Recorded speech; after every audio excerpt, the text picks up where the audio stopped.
तो आज की तारीख में असदुद्दीन ओवैसी कुछ परेशान है।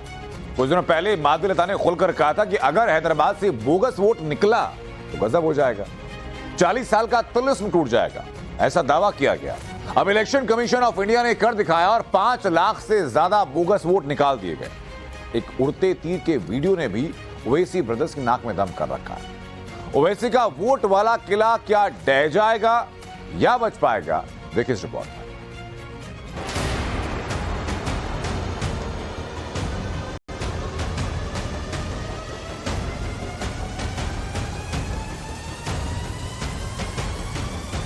अगर आप इस तरह के मुजाहरे करेंगे, तीर लेके किसी इबादतगाह की तरफ आप मारेंगे, अरे ये हैदराबाद को टारगेट बनाना चाह रही आरएसएस और बीजेपी। साहब उन्होंने भड़काने में बाप है सबके, हम क्या भड़काएंगे साहब? क्या दिख रहा साहब इसमें? मस्जिद दिखा आपको? चार मीनार वाले शहर में चिंता बढ़ गई है भाईजान की। टेंशन इतना है कि पूछिए मत। दिमाग उड़ा हुआ है जब से इलेक्शन कमीशन ने 5,41,000 बोगस वोटर्स के नाम वोटर लिस्ट से उड़ाए हैं।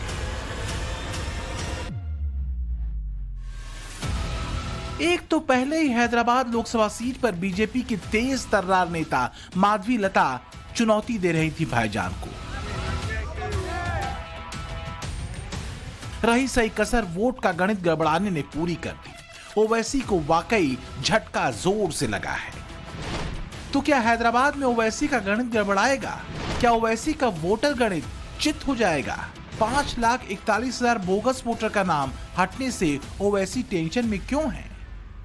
बस यही सवाल ओवैसी भाईजान को हलकान कर रहे हैं, क्योंकि सैकड़ा या हजार या 10,000 बोगस वोटर हैदराबाद जिले से साफ नहीं हुए हैं, बल्कि 5.5 लाख से ज्यादा वोट खत्म हुए हैं। इसका सीधा सा मतलब है लोकसभा चुनाव में 5,41,000 वोट कम हो जाना, यानी भाईजान का अब तक का बना बनाया खेल बिगड़ जाना। हैदराबाद जिले में 2 लोकसभा सीटें आती है, हैदराबाद और सिकंदराबाद। हैदराबाद से असदुद्दीन ओवैसी लगातार जीतते रहे हैं। इस बार 5,41,000 बोगस वोटर्स को चुनाव से पहले लिस्ट से बाहर निकाल दिया गया है। ओवैसी के लिए ये बड़ा झटका बताया जा रहा है। बीजेपी की प्रत्याशी माधवी लता ने बोगस वोटर्स की बात पहले भी कही है। माना ये जा रहा है कि हैदराबाद सीट पर इस बार मुकाबला ओवैसी के लिए आसान नहीं रहने वाला है। उनके सामने एक फायर ब्रांड लीडर के तौर पर माधवी मैदान में है। अपने मजबूत संवाद और सटीक बात की वजह से माधवी लोगों को कनेक्ट कर रही हैं, ओवैसी की धर्म या मजहब की खींची लकीर से अलग। मैडम चलो अब डॉक्टर बना लेके जाते हैं। हाँ चलो डॉक्टर बन जाओ। सबका साथ, सबका विकास भी रहना, बिल्कुल सपोर्ट कीजिए। देखिए छोटे बच्चे परवरदिगार के बराबर होते हैं। देखें इतना अच्छा मन है, देखो। अरे अम्मी रोती रहे मेरे साथ आ गए तो आप क्या कहेंगे वालिदा से। माधवी का लोगों से कनेक्ट ओवैसी की टेंशन की बड़ी वजह है। ये वो वोट बैंक है जिस पर ओवैसी परिवार अपना हक जताता रहा है। माधवी आरोप लगाती हैं कि ओवैसी चुनाव बोगस वोटों की वजह से जीतते रहे हैं, न कि मुस्लिम मतदाताओं की वजह से, क्योंकि मुस्लिम तबके के एक हिस्से में बड़ा असंतोष ओवैसी को लेकर भी है। हैदराबाद की आवाम ने हमेशा से यूनाइटेड तरीके से मुत्तहिदा तौर पर मंजलिस को कामयाब किया है और इंशाल्लाह अब के बार मंजलिस को कामयाब करेंगे। मजहबी कट्टरपन और भय भेद के राजनीतिक फार्मूले पर ओवैसी फैमिली ने अपना राज हैदराबाद में कायम किया है। हैदराबाद से बाहर भी ओवैसी मुसलमानों को भड़काने, डराने और उकसाने की राजनीति कसते रहे हैं। अब जब इलेक्शन कमीशन ने लाखों की संख्या में बोगस वोटर्स के नाम हटाए हैं, तो कहीं न कहीं बीजेपी के आरोपों को एक बड़ा आधार भी मिला है।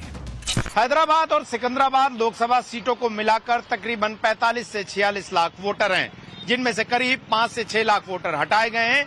अब अगर इनको आधा आधा कर दिया जाए तो दोनों जगह से तकरीबन 2.5 लाख फर्जी वोटर लिस्ट से हट गए हैं। ये वोटर्स जीत और हार का मार्जिन काफी कम कर सकते हैं। तो क्या बोगस वोटों का हटना हैदराबाद सीट पर 2024 की जंग को ओवैसी भाईजान के लिए बड़ा संकट बना देगा? क्या यही वजह है कि ओवैसी की बेचैनी बढ़ी हुई है? जरा देखिए कि 2019 में ओवैसी कितने मार्जिन से जीते थे। हैदराबाद सीट पर कुल वोटर हैं 19,57,931। पिछली बार वोट पड़े थे 8,77,941। वोटर टर्नआउट करीब 45% का था। ओवैसी को कुल 5,17,471 वोट मिले थे। जीत का अंतर 2,82,186 वोटों का था। अब अगर 2.5 लाख वोट हर सीट से हटे तो 2,82,000 की जीत का मार्जिन घट सकता है। ओवैसी की दूसरी बढ़ती टेंशन है माधवी लता की मुस्लिम महिलाओं में अच्छी पैठ। हैदराबाद में कुल 59% मुस्लिम वोटर हैं। ओवैसी को पिछली बार 59% मुस्लिम वोट मिला था। माना जा रहा है कि इस बार माधवी ये गणित बदल सकती हैं, क्योंकि माधवी की पैठ मुस्लिम महिलाओं में अच्छी है। हमने कभी भी किसी भी औरत को ये नहीं कहा है कि आप बुर्का मत पहनो, लेकिन हमने ये कहा है, हाँ, अपना वजूद बनाओ, तरक्की करो। आप भी हमारे जैसे इस भारत देश की बेटी हो और आपको किसी प्रकार का भी आपको किसी प्रकार का भी नष्ट ना आना चाहिए और आपके ऊपर जाति नहीं होना चाहिए, जुल्म नहीं होना चाहिए। उसके प्रति आपको आवाज उठाना आपका हक है। तो क्या यही वजह है कि ओवैसी ने माधवी की रामनवमी की यात्रा वाले वायरल वीडियो को तूल देते हुए बवाल मचा दिया? वीडियो में माधवी लता तीर चलाने का एक्शन करती दिख रही हैं और इस वीडियो को लेकर हैदराबाद की राजनीति गर्मा गई। ये वायरल वीडियो बुधवार का बताया जा रहा है। जानकारी के मुताबिक रामनवमी के दिन जुलूस निकल रहा था और माधवी लता इस जुलूस में शामिल थी। ओवैसी ने आरोप लगाया कि माधवी लता एक मस्जिद की तरफ देखते हुए तीर चलाने का इशारा कर रही थी। जाहिर है ओवैसी ने वीडियो के बहाने एक बार फिर हिंदू मुसलमान की सियासत शुरू कर दी।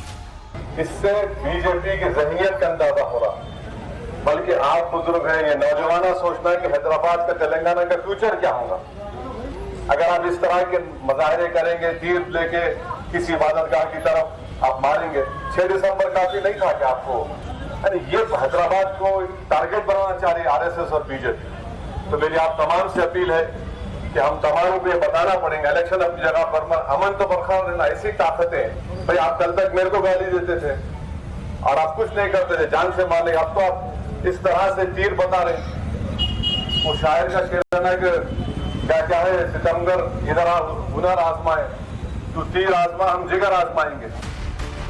हालांकि बीजेपी उम्मीदवार माधवी लता ने सोशल मीडिया साइट एक्स पर एक पोस्ट करते हुए सफाई दी और लिखा कि उनके संज्ञान में आया है कि नकारात्मकता पैदा करने के लिए उनका एक अधूरा वीडियो वायरल किया जा रहा है। उनका कहना है कि वो मस्जिद की तरफ इशारा नहीं कर रही थी, वो सब धर्मों का सम्मान करती हैं। मजहबी कार्ड खेलने के पीछे कहीं जमीन के सिकुड़ने का डर तो नहीं है, क्योंकि ये बात भी दीगर है कि पिछले विधानसभा चुनाव में कांग्रेस और राहुल गांधी को पानी पी पी कर कोसने वाले ओवैसी अब बदले हुए सुर के साथ हैं।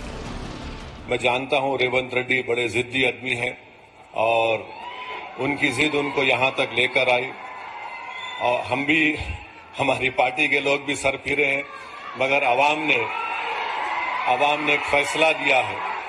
आवाम ने एक फैसला दिया है, हम उस फैसले का एहतराम करते हैं। और रेवंत रेड्डी साहब, आप पूरे आराम से 5 साल काम करिए। तेलंगाना की डेवलपमेंट के लिए, तेलंगाना के प्रोग्रेस और प्रॉस्पेरिटी के लिए एमआईएम पार्टी आपके साथ खड़े रहेंगी। फोन पे हम चर्चा करते, कोई पर्सनल दुश्मनी नहीं है, ऐसा कोई बात ऐसा होता ही नहीं जो लोग समझते हैं असेंबली में बोलिए फिर बाहर अच्छा दोस्ती है।